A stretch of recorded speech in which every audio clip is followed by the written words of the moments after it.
Rawteur. In 2015, CBS and Paramount sued producer Alec Peters and his company Axanar Productions over a fan film called Prelude to Axanar. They reached a settlement in 2017, and part of that deal allowed Alec to move forward as long as he followed a strict set of guidelines. No one in Hollywood thought CBS did the right thing by suing us. No one. Lucasfilm loves their fans.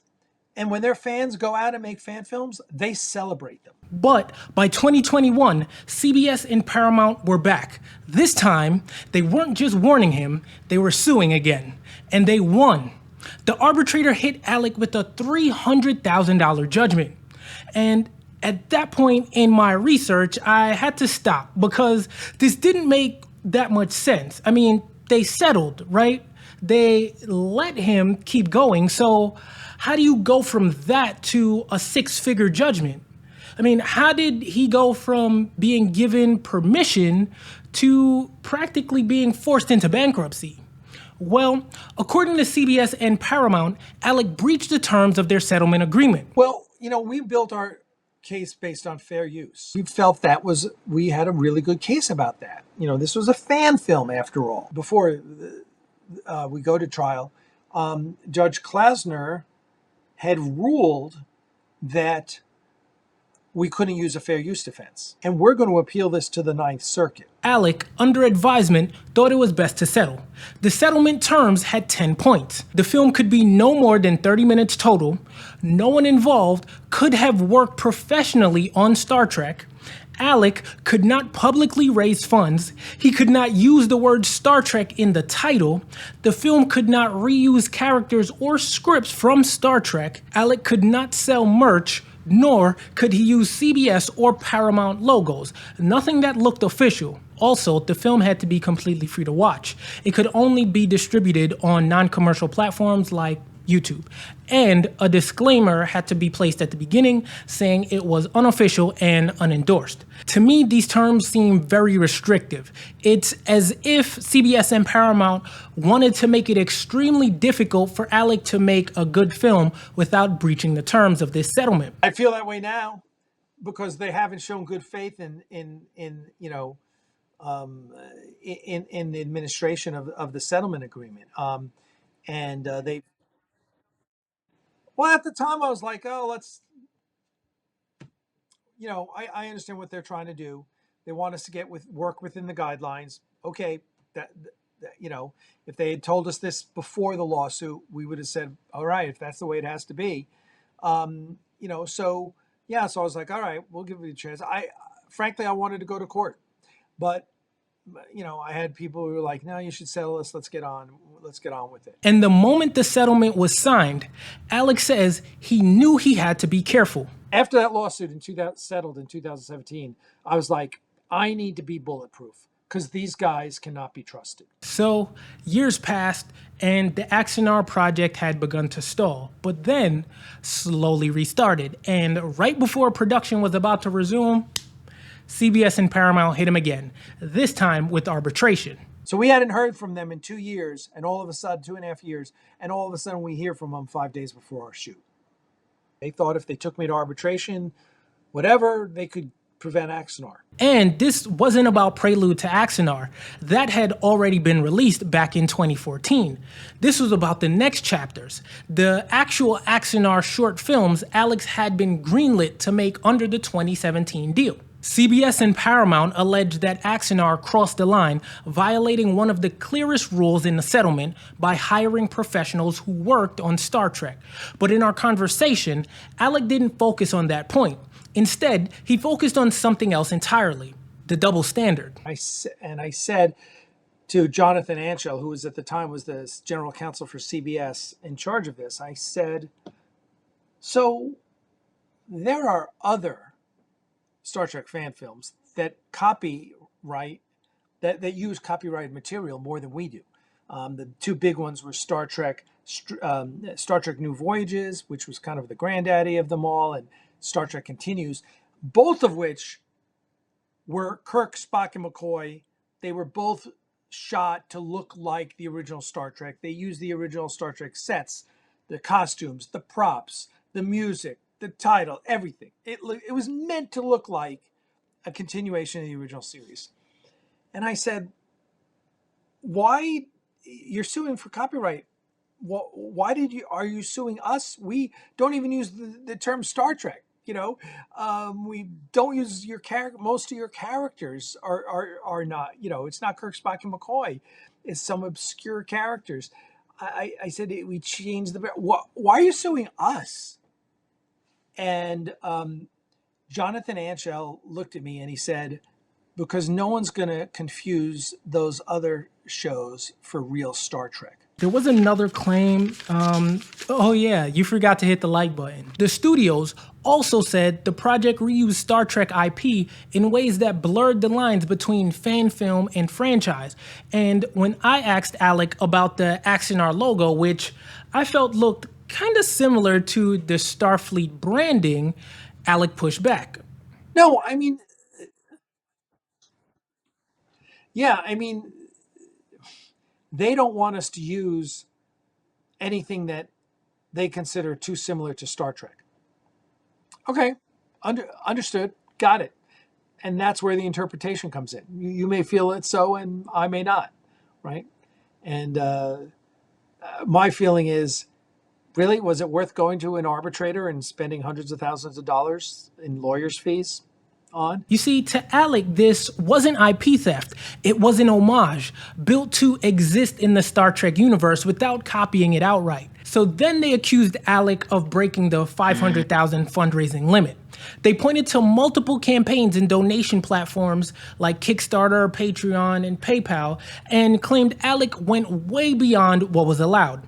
But Alec disagrees, not just with the number, but with the rule itself. Well, actually, yeah, the rules in the settlement agreement, there were a couple things I objected to, but they basically said, because the fan film guidelines limit you to raising $50,000 for a fan film, they said, we'll lift the cap, but you can only raise the money privately. You can't raise it publicly, meaning you can only raise it from your donors, right? And I was like, well, fine. I got 18,000 donors who've given me $1.2 million. Okay, that's fine, right?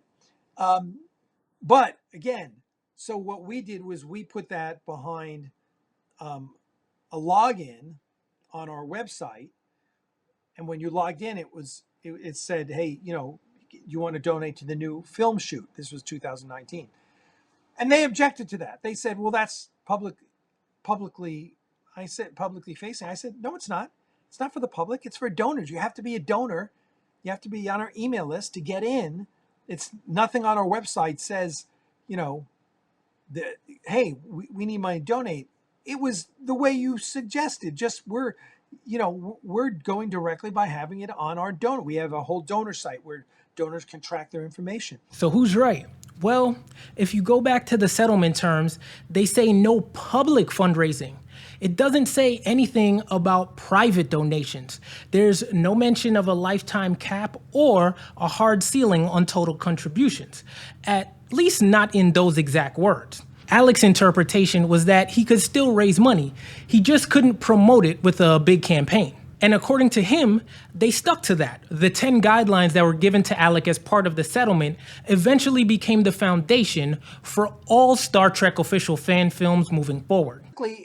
Everyone in fan films understands the purpose of the guidelines. The purpose of the guideline was, don't make something that's too good.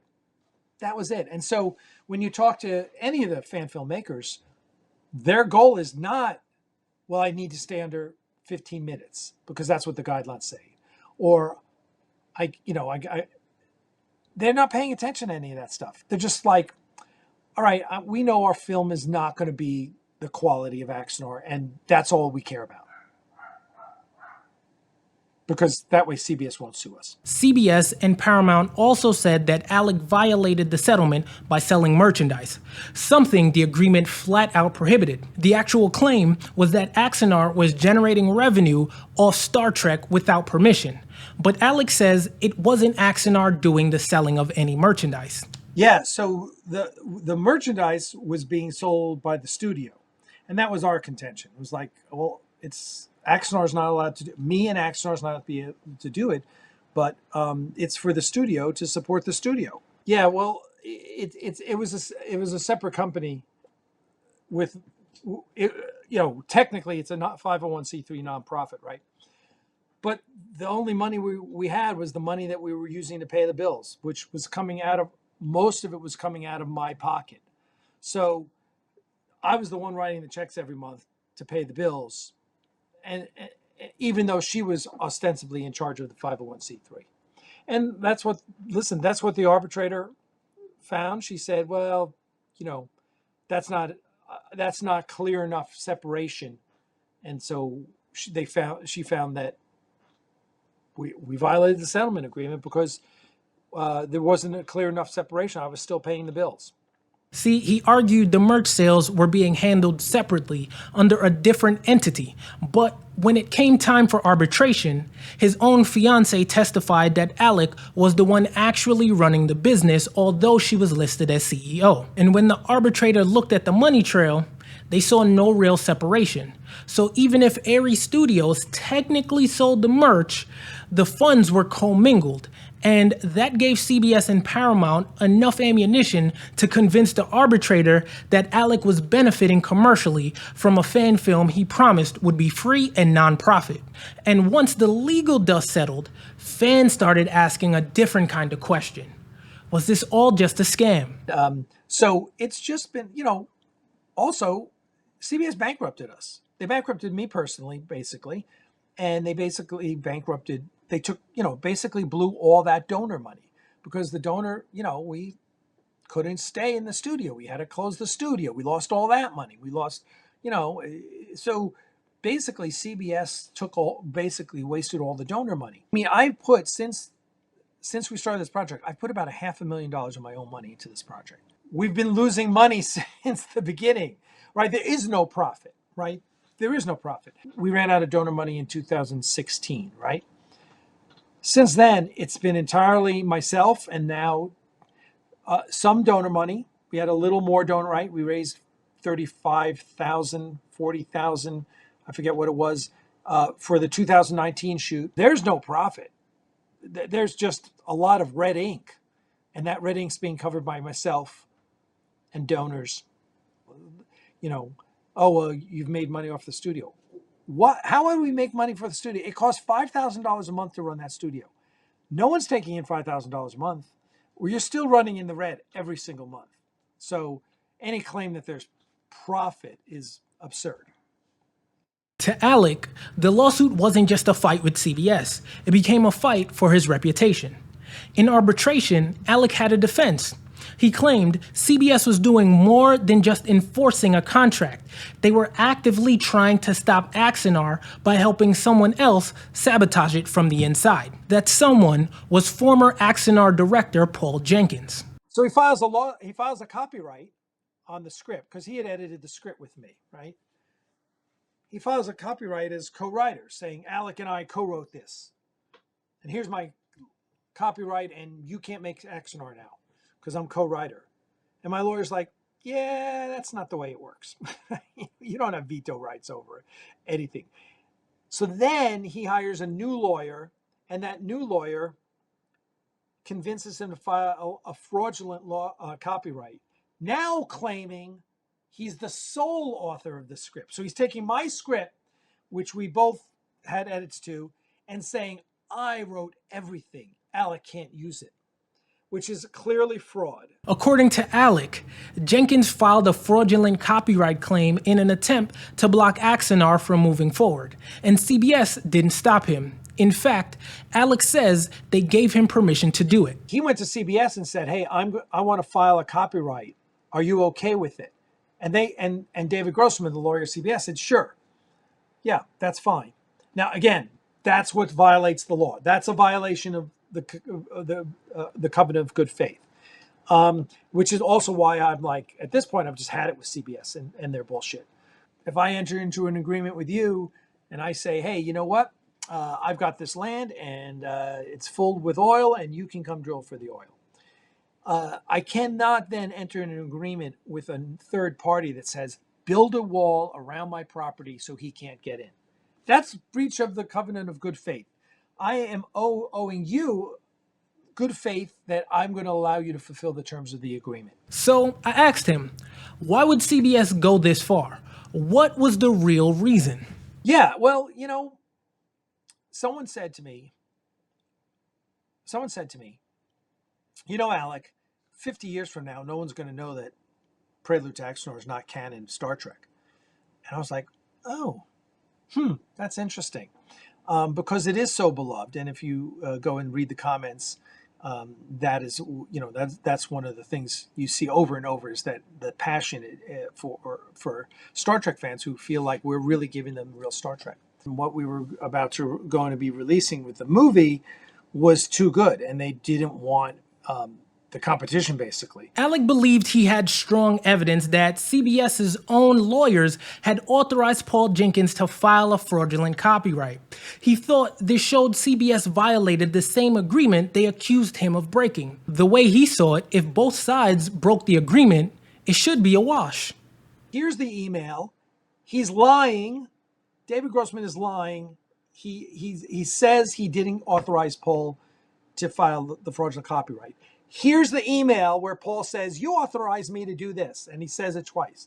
So we're like, yeah, you can rule for them if you feel that I violated the settlement agreement, fine, but they've clearly violated it here. And that would have meant that both parties would have been a wash. Right. But she didn't. She said, well, your email is hearsay, and so I'm ruling for them. Alec was stunned, and so was his lawyer. So, despite feeling like he had the stronger case, Alec lost, and the arbitrator awarded CBS and Paramount over $300,000 in attorney's fees. And so she ruled for them, and she awarded their attorney's fees, and they're trying to, they've said, okay, we're coming after you for the attorney's fees. And I'm like, all right, come after me. I have no assets. I've spent it all over the last 10 years. I said, there's nothing I don't own a house. I don't own my cars. I will say I'm very smart about my finances. So even though Alex felt he was being transparent by blogging, streaming, and regularly posting updates about the project, a Facebook group called Axanar emerged with one mission: keep tabs on Alec Peters. And according to Alec, they didn't just criticize, they crossed the line. Twice now, once my fiance and once myself were physically assaulted in public by this group. So in addition to all the nonsense, and they file fraudulent charges against us and to basically talk shit on the internet because they have nothing better to do, I guess. They've basically taken it upon themselves to because they don't like me, because I'm the type of person that if you talk shit about me, I'm going to, talk shit back. I'm not going to ignore you. So early on, I would say, you guys are crazy. What the hell are you doing? And they didn't like being called out on their nonsense. Unfortunately, some of these people are just psychologically unbalanced. I mean, literally, a guy charged through my booth at DragonCon in 2021, and I had to get a stalking restraining order against this guy. So it's we've had death threats. Another guy the guy who assaulted called her up a year or so ago and threatened to kill her. It's crazy. I mean, it's kind of insane. You see, the arbitration may have been the official end of the legal fight, but in Alec's world, it was just the start of a new one, online. So I asked, what's the status of Axanar today, and what does he want his supporters and his critics to know? The fans that have been with us since the beginning, who are rooting for us, the fact that we're, going to be able to release episode 4 and hopefully episode 5 this year, episode 4 definitely, is so exciting. And plus, there's so many, between the doubters, the people who again don't know what they're talking about or don't follow our updates or anything. They're just casual fans maybe. or casually interested, it's going to be fun to be able to release it and bring this story, this 11-year story about all the trials and tribulations that we've dealt with over the past 10 years, and bring it to a successful conclusion. And I think that's in a way, that's the big story. To provide full transparency, you can see the full, raw, unedited version of my interview with Alex right here, or you can check out another video from this channel by clicking this one right here.